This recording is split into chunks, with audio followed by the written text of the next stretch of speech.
आज हम क्लीवेज विदलन के बारे में जानते हैं। क्या है ये? देखिए, सभी जो कशेरुकी प्राणी वर्टिब्रेट एनिमल है ना, पहले तो आप ये समझिए जो कॉर्डेट है, वर्टिब्रेट्स हैं, इनवर्टिब्रेट, इनमें क्या अंतर है। देखिए,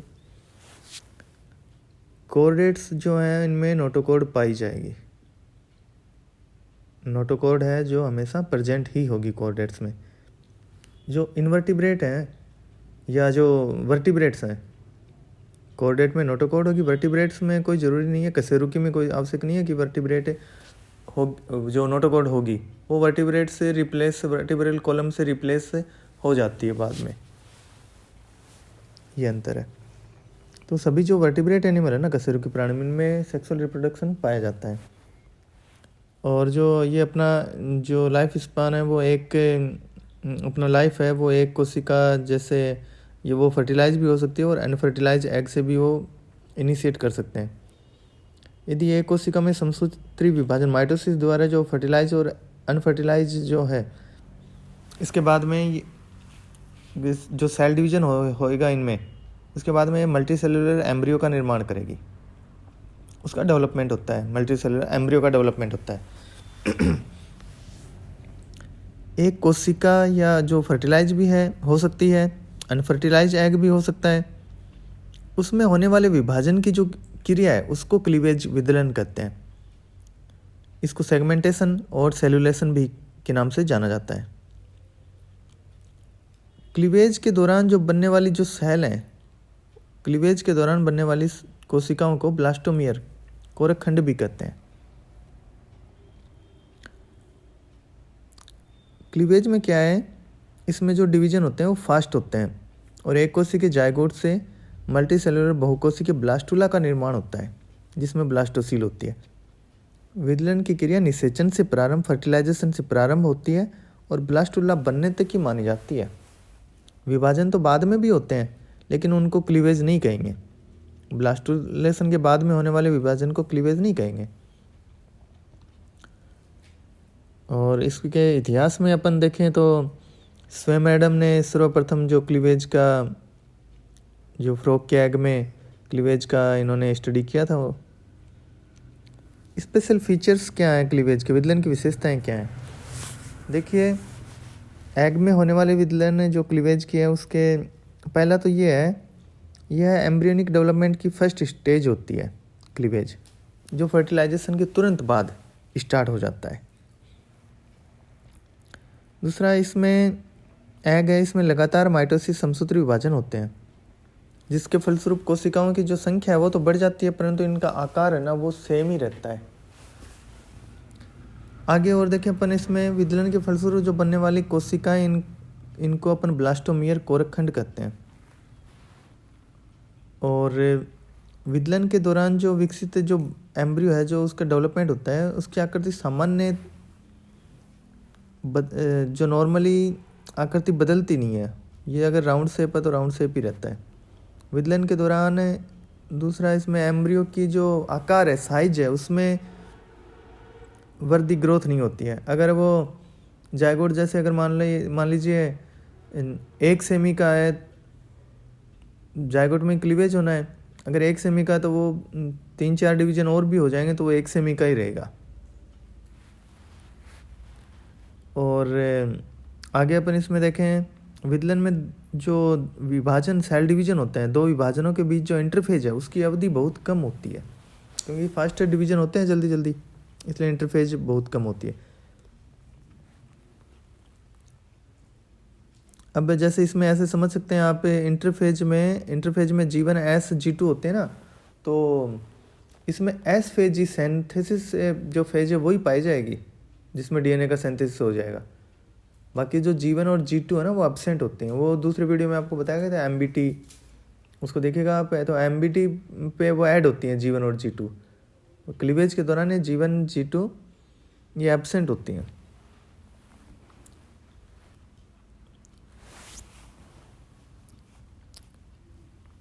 इनिशियल स्टेज है ना क्लीवेज की, विदलन के प्रारंभ में क्या होता है, जो कोशिका द्रव्य और जो केंद्रक और जो कोशिका द्रव्य, न्यूक्लियस और साइटोप्लाज्म रेशियो वो बहुत कम होता है।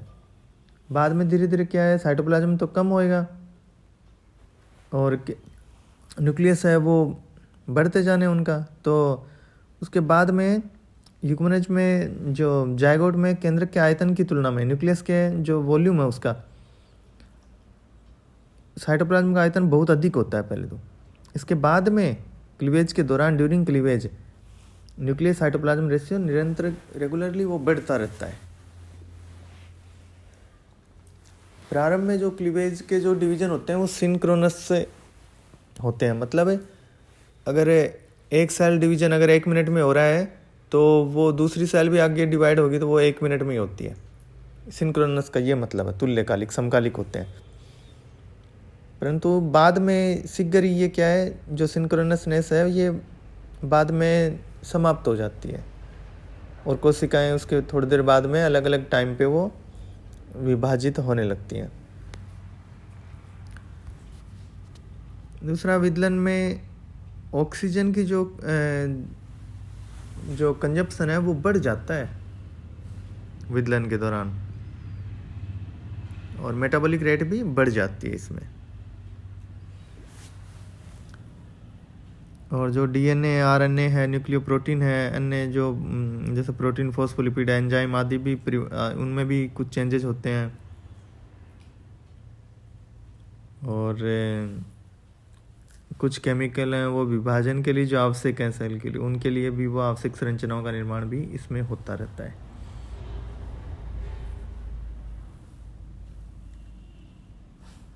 क्लीवेज के परिणाम स्वरूप इसके रिजल्ट में एक मल्टीसेल्युलर, होलो खोखली और विद कैविटी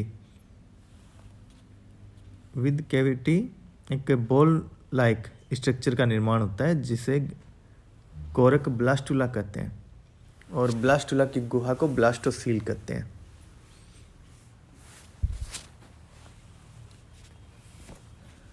और इसमें देखें तो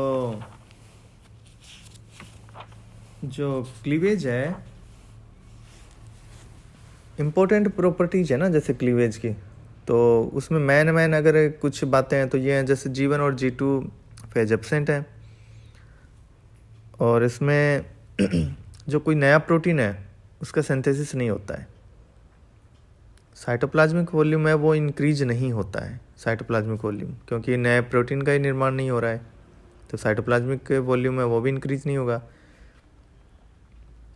इसका मतलब ये हुआ कि जो साइटोप्लाज्म है, जो एक लार्ज जाइगोट, तो ये किस में बदलेगा फिर, काफ़ी सारी जो ब्लास्टोमेयर में बदल जाएगा, ये ब्लास्टोमेयर बनेंगे इससे।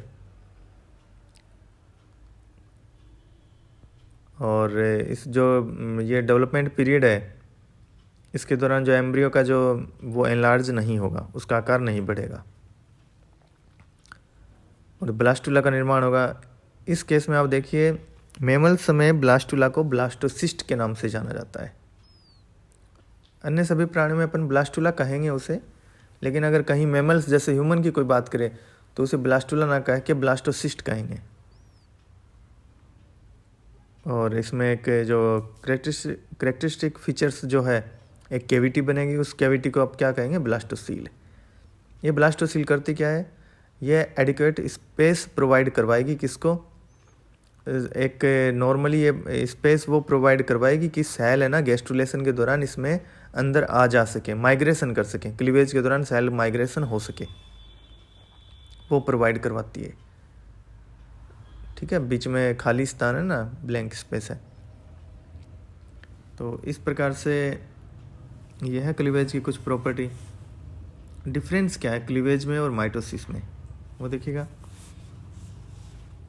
सामान्यतः जो समसूत्री विभाजन है, इसमें क्या होता है, जो डॉटर सेल है वो आकार में वृद्धि करती हैं, और परिपक्व जो मैच्योर जो सेल है उसके बराबर होने के बाद ही वो पुनः डिवीजन होता है, उनमें पुनः विभाजन होता है, जिससे कोशिकाओं का एक निश्चित आकार बना रहता है। जबकि क्लीवेज में ये होता है, हर विभाजन के पश्चात कोशिका का आकार अपनी जो पहले वाली सेल है उससे छोटा होता जाएगा।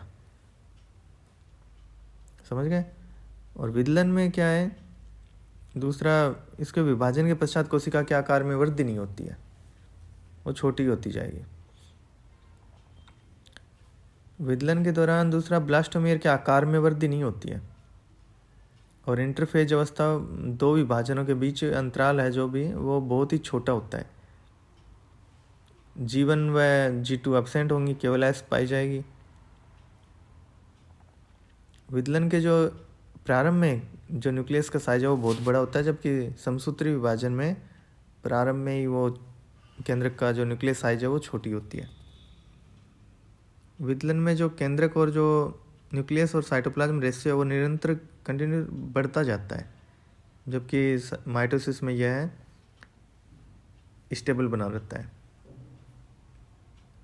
अपन क्लीवेज में पहले देखा था कि इसके जो इनिशियल जो डिवीजन है वो सिंक्रोनस होते हैं, बाद में एसिंक्रोनस हो जाते हैं, किंतु माइटोसिस में हमेशा ही सिंक्रोनस होते हैं।